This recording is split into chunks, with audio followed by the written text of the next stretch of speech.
পাটা হয়ে গেছে বাম বাচ্চাটা ছবি এখন কি আগের থেকে ভালো হাঁটে? জি আলহামদুলিল্লাহ এখন হাঁটতে হইতে বললাম না পাটা আগে এভাবে চলে যেত হ্যাঁ পরে হয়তো আপনার এই গিরারে এভাবে ঘুরতো পরে এখন আলিয়া এখন একটু নিচে করে আমি তো জুতা ছাড়া আমি এভাবে এক হাত দুই হাঁটাতে পারি অনেকক্ষণ হাঁটতে গেলে পরে পায়ের গিরারে অনেকক্ষণ হাঁটতে গেলে অনেকক্ষণ হাঁটতো না স্বাভাবিক হাঁটে ঘরটা ফুলে এসে এমন যদি তুই স্বাভাবিক হাঁটে তাহলে হয়তো ঘন্টার মতো হাঁটে এখন আগের থেকে তো আলহামদুলিল্লাহ ভালো হচ্ছে আলহামদুলিল্লাহ আগের থেকে অনেকটা উন্নত সমস্যা হচ্ছে স্যার ও মানে মনের মধ্যে জোরটা খায় না যে হ্যাঁ আমি হাঁটবো এই জিনিসটা ওর মধ্যে ফিল করতে হাঁটতেছে জুতা পরা ডিভাইস পরে কতক্ষণ? জুতা ও যতক্ষণ অসহ্য ফিল না করে মানে দিনে কয় ঘন্টা পরানো হয়? দিনে আপনি বলছেন 6 ঘন্টা যদি পারি ওই এখন তো হাঁটাটাই যাওয়ার পরে জুতাটা শুধু আপনার দাঁড় করানোর সময় পরে তো অনেক সময় হাঁটে ব্যায়ামটা চলে মালিশ চলে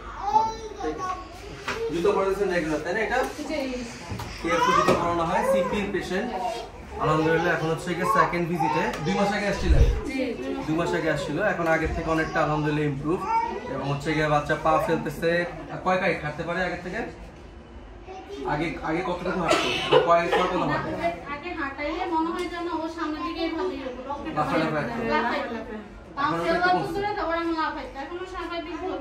আচ্ছা আর জুতা কতক্ষণ পরে? জুতা দিনে 6 ঘন্টা পরে 6 ঘন্টা পরে মাস্ট 6 ঘন্টা আচ্ছা ব্যায়াম করাইতেছেন রেগুলার? ব্যায়াম করানো ব্যায়াম মানে ওটা সব আগে ও হাঁটুটা এভাবে থাকতো শোয়াইলে হাঁটুটা এভাবে থাকে এখন হাঁটুটা স্বাভাবিক বাম পায়ে একটু 19-20 থাকে ঠিক আছে সমস্যা কিন্তু ডান পায়ে 2 মাস হইছে জি সমস্যা ডান পায়ে কিন্তু ডান পায়ে এখন মিশে বাম পায়ে একটু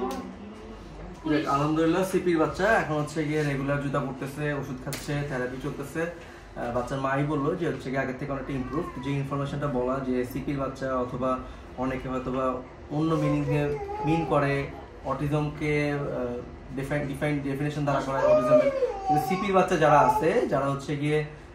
ব্রেইনের ডেফিসিট এবং হচ্ছে গিয়ে সিগন্যালটা ঠিক মতো পায় না দাঁড়াতে পারে না তো এই বাচ্চাগুলি হচ্ছে গিয়ে রেগুলার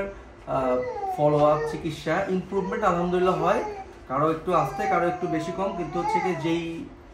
জিনিসটা সেটা হচ্ছে প্রোগ্রেস রেট যেহেতু অনেক স্লো হচ্ছে গার্জিয়ানদেরকে হতাশ হলে চলবে না রেগুলার হচ্ছে গিয়ে মেনটেন করতে হবে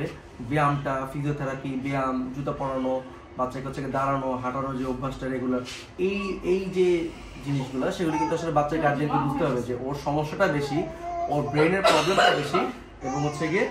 ওর ইমপ্রুভমেন্টের জন্য ধীরে ধীরে হচ্ছে গিয়ে ট্রিটমেন্টটা চালিয়ে যেতে হবে